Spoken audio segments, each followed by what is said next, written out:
right, with that, Representative Ed Orcutt. He is elected in the House in 2002 and represents the 20th District. He is the ranking member on Transportation Committee, assistant ranking member on the Finance Committee, and on the Agricultural and Natural Resource Committee. I've known Ed through the Agriculture and Forestry Leadership Program, and really pleased that you're here. Thank you very much for coming.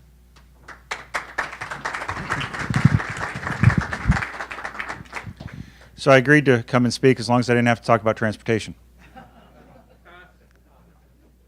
Okay, well, I got to laugh about half the room. So, no, I understand that one of the big issues out there, and one of the things that many of you are interested in, is transportation, and that's why Jake and I are both here. As you know, the Senate has put out a proposal. They've introduced legislation, 11.5-cent tax package with weight fees on trucks, increases in weight fees on passenger vehicles. That's one thing that's very little talked about. I think when the public learns a little bit more about that, it's going to become a little more of a concern to them. And those have all been aspects of any of the packages that we've seen proposed over the last little over 2 years. They have put a project list out. Whether that's going to be statutory or not, I haven't dug in that deep into the bills to see if that's the case. That is going to be a concern with some people as to whether or not those are going to be in statute, or if it's going to be like in another one of the past packages where it was not in statute and some of those projects started getting bumped to where they were no longer going to be funded. Some of them bumped back in, and what we had, I think a lot of you remember what happened in 2006, 2007 with the housing boom. You had the big you had so much going on in housing, you were competing for contractors for the transportation projects, and you'd had 2 transportation packages passed within just a couple of years. So it was very difficult for contractors to gear up. Hence, you had a little bit of a shortage, and that raised prices, I think, is a big part of what raised those prices. You know, as the economy went into the tank, then you had less going on in the housing sector, and we started seeing some of those bids come down a little bit. So I think some of those may have got pulled back in, but that caused quite a concern for a few years there with folks as to what was going to happen with that. Some folks that voted for the tax package saw their projects lost for a couple of years, and you know, some things happening with that. So that's definitely one of the concerns that I think you're going to see, especially on our side of the aisle, as you're asking for votes. And with the numbers that are in the House right now, there are going to have to be votes from both sides of the aisle. It just can't happen without it. The Democrats have a 51-47 majority in the House, and we all know that to pass the tax package and a project list takes 50 votes. So where's the problem? It's the bond bill, because it takes 59 votes to do the bond bill. And so there is no caucus, House or Senate, that has that many members to be able to dictate what goes on. So it's going to take a lot of work from all 4 caucuses in order for there to be a package that'll actually be able to garner enough votes. So part of what it's going to take, and I think a huge part of what it's going to take, is the reforms that have been proposed. And I think it's going to be not necessarily just those that are proposed over on the Senate side. I think we're going to have to see some of the ones in the House. And I'm very pleased working with Representative Cliburn and Representative Fye on some of the reform bills that we've got. I think there are other bills that we need, and unfortunately some of the bills that are going to be key reforms aren't coming to the Transportation Committee. Things dealing with prevailing wage, dealing with permitting and environmental, those are all going to other committees. And so we don't have a chance to work those through the Transportation Committee. So it makes it a little more complex. But those are going to be very important bills for, at least for members of my caucus, to get a comfort level to where they can go back to their districts and saying, yeah, we're asking you for another 11.5 cents, but here's what we got for you in the process. Here are the savings that we got. Here's how we're going to make that money go even further. One of the things that I'm concerned about is, we pass all these reform bills, can we bring the price of the package down a little bit and still do all these projects? Because that would be one thing that would make it a little more palatable to legislators. And remember, a legislator's reluctance isn't just because of their own basic philosophy. It's because there's a big reluctance out there on the part of the public, upon the part of the taxpayers. And if you look at what's happened, in the last couple of years, we had the issue with the pontoons, 520. What region of the state is that in? Puget Sound. Bertha. What region of the state is that in? Puget Sound.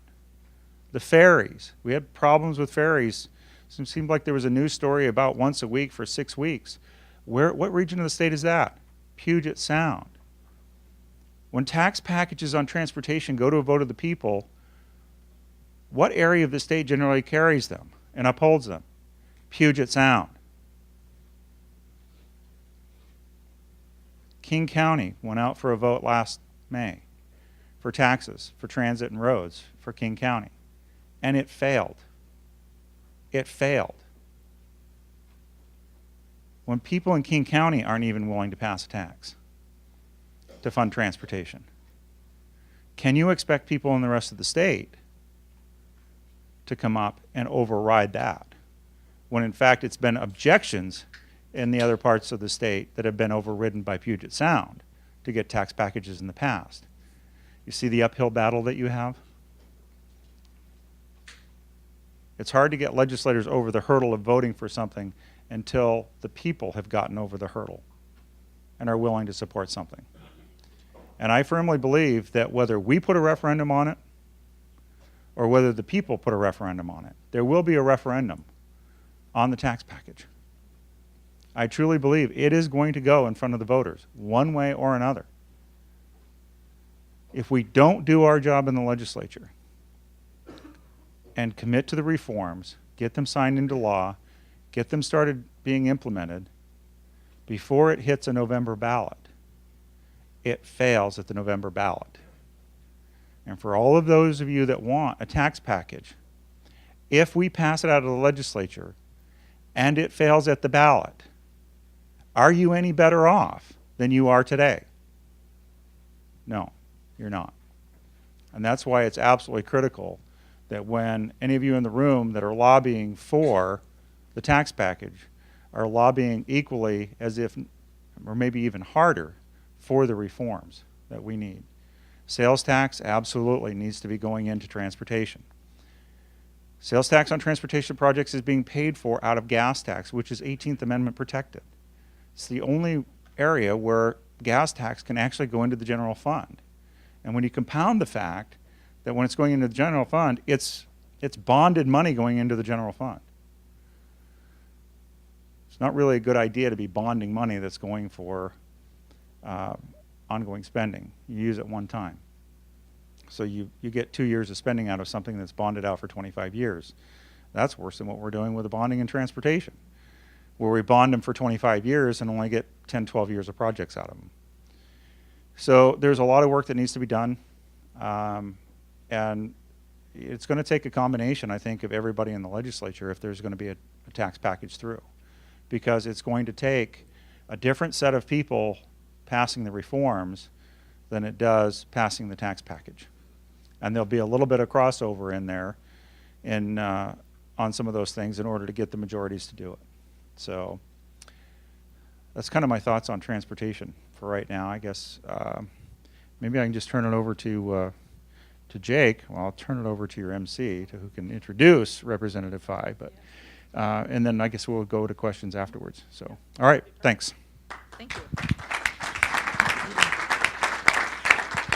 So I'm sure you all know Representative Phi, but just in case you don't, elected into the House in 2012 and represents the 27th District, lives in Tacoma, and he serves on the Transportation, Education, and Environmental Committees. Thanks for coming.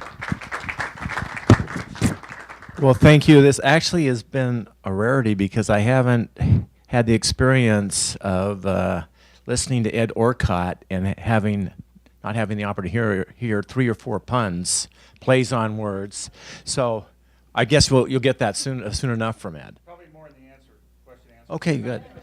So, and actually, you know, I really appreciate Ed because and one of the things you find out, I was on the Tacoma City Council, and for the most part, we all kind of thought about the same, or within a small band of diversity of opinion. And what you find when you come to the legislature, what I've learned is that there are people who have opinions that are going to be quite strikingly different than mine, and I appreciate because you know Ed represents, I think, his district very well, and those are his opinions and his constituent opinions are every bit as valid as my constituents and my personal opinions about issues. So I'm only in my third year, so I'm going to be the eternal optimist. See. And the reason I want to be the eternal optimist is because I see things that are different this year than I have seen in the past, and I'm actually kind of amazed. I thought that we'd be a lot deeper into the session before we saw a proposal out of the Senate for transportation. I think that's great, and I'm also impressed that a lot of it is things that we can agree to. And so, and some things that I thought might get stuck there are in the package. So let me just talk about that because some of that is my stuff, my bills. So I'm the prime sponsor of Sound Transit 3. That's in the package. I'm the sponsor of a bill to provide some more councilmanic authority for local governments to be able to raise the vehicle charge, and that's good because those roads are not in great shape either, and it's a struggle for local governments to raise revenue when they're got competing interests for police and fire and other things.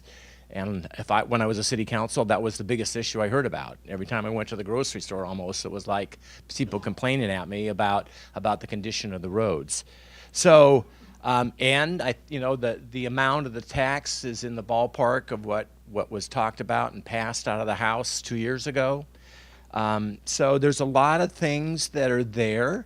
I would compliment Senators Hobbs and King for doing the work that's necessary and negotiating something out so that we can take a look at it. Now, that's not to say that we like everything or will like everything that's in the package, and there's probably a group of us Democrats that probably will accept some of the things that are out there in terms of reforms, and there'll be a group of my colleagues that'll have a real hard time. And so I just talk a little bit about that, not to provide too much emphasis to it, but certainly the sales tax is going to be discussed, and the sales tax on construction projects, I think more so from the point of view of, okay, then where do we get the money to help out our constitutional problem with the Supreme Court for education, right? I think there's some of us that are the principle of having some of that happen, I think is okay. It's a matter of how much and how it plays out with the rest of the general fund budget. The labor reforms are going to be challenging, and also the money that would come out of MACTA for the transportation and reforms that might really challenge some of our members about whether we're giving up a lot on environmental issues in order to get this package done. And of course, we also have the big confluence of a whole bunch of issues that need to get resolved, and how are we going to make sure that transportation keeps up there and is a focus of our final endpoint in deliberations. I'll just say another thing that's different is that, at least for me, is that in Pierce County we have our four corners are meeting, right? And we're talking about how to best move things, because there's a lot to like in the package for Pierce County, and that hasn't always been the case in previous packages. I spent an hour and a half 2 Fridays ago getting from Olympia to Fort Lewis, and that's not uncommon. And that's not necessarily the worst of the bottlenecks that we have, not necessarily the most urgent of needs. I look out every morning to the Port of Tacoma. I can't hardly not see it when I leave from my home to come down here.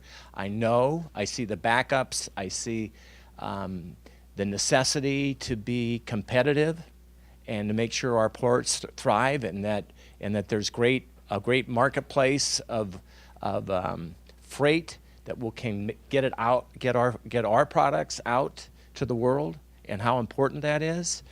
So you're going to find that I'm going to be someone that's going to be working with my members to try to find a way to say yes to the package. There will be, obviously, it's going to be a challenge.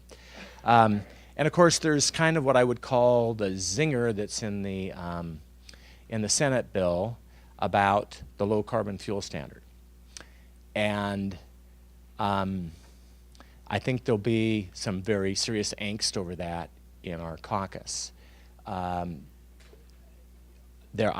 can see a path where we can work through that issue, but it's going to be, it's one of the governor's prime issues is carbon, dealing with carbon in an effective manner in the state of Washington, and I believe that should be addressed. I believe that there's other ways of dealing with it, just other than the fuel standard, but I'm looking for results and commitment to addressing that issue if we don't have that part of if the governor doesn't move forward with that. So I think it's always more interesting to listen to questions, and that'll give Ed a chance to be funny once again. So with that, I'd be happy to answer questions.